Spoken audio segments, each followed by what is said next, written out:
All right, so what if the story you think you know isn't really the whole story?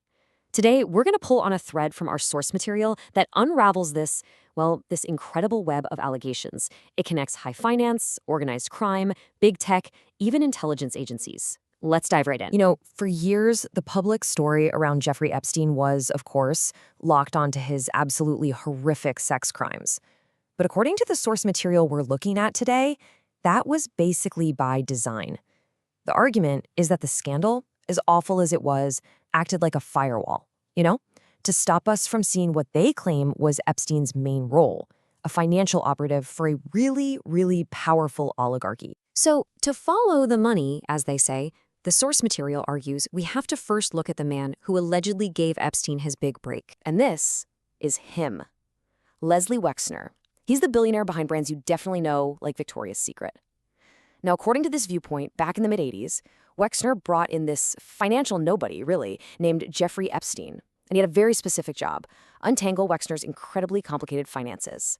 This relationship, the source argues, is the absolute bedrock of everything else that comes next. And here's where the story gets a lot darker. The source points to this police report from the 80s that got suppressed, and it allegedly tied Wexner to the Genovese crime family. And then there's this. His lawyer was shot just days before he was supposed to testify to the IRS about Wexner. And the police chief who buried that first report, this account claims he was actually on Wexner's private payroll. Now, according to our source, this network wasn't just about one person. It was about a club. A very exclusive club. In 1991, the source alleges that Wexner and the Bronfman family, from the Seagram's liquor empire, they formed this billionaires club. They called it the Mega Group. And the members, according to this account, they shared a lot more than just their wealth. The Bronfmans are linked to mob affiliations and an Epstein insider trading scandal. The Crowns, big in defense contracting, are cited for having historic crime ties. And the Tisches, for managing resorts connected to the mob. You start to see a pattern emerging here, right? So what was the point of this group? I mean, why have a secret club?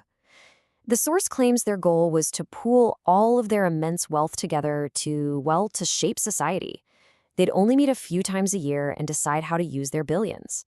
One of the most famous things to come out of it was the youth program Birthright Israel, which the source frames as a tool they use to push their own political agenda. The argument being made here is that this private oligarchy wasn't acting alone. They had a very powerful partner, the official intelligence apparatus of the United States. This leads to one of the most provocative claims in the source material. The idea isn't that organized crime just vanished. Not at all. It's that it rebranded.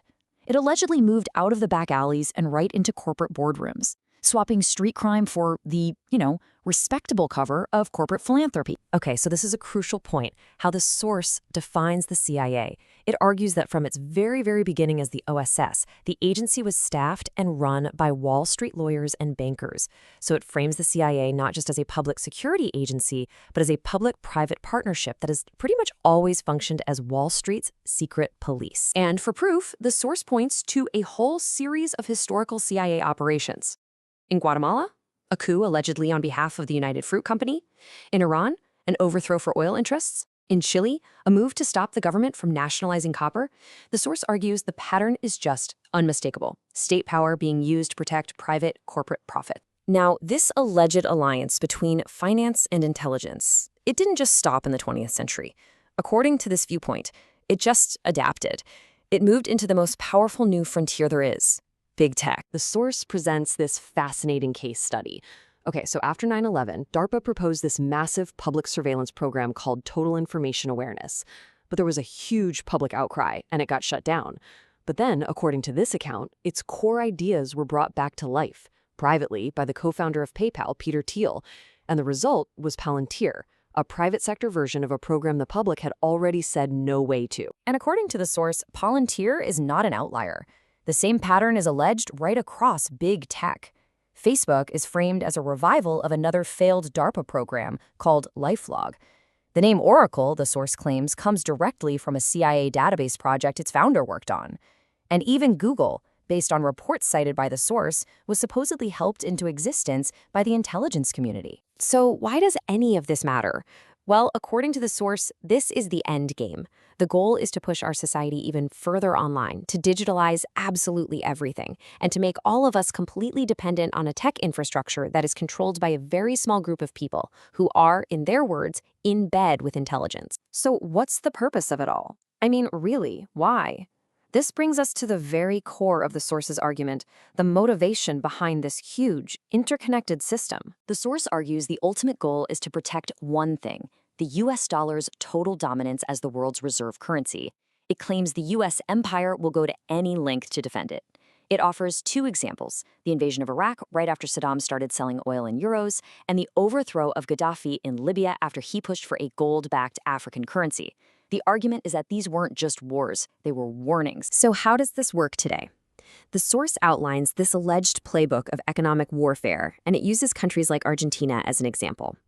So first, you engineer a massive economic crisis. Then, you force that crippled nation into what they call debt for land or debt for resource swaps. And finally, when the population is absolutely desperate, you offer a brand new digital financial system, controlled by your network, of course, as the only lifeline. And this quote from the source really just puts a fine point on it. The crises aren't just accidents. They are allegedly engineered by the very same people who then swoop in to offer the solution. So after tracing this whole web, from a sex scandal all the way to global economic warfare, what's the final picture that the source material is trying to paint for us? Well, it leaves us with this one final provocative thought from the source, that this unaccountable oligarchy never actually went away. It just rebranded, wielding its power not from the shadows, but from the boardrooms of corporations, from the servers of big tech, and from the halls of philanthropy. And that's our explainer for today.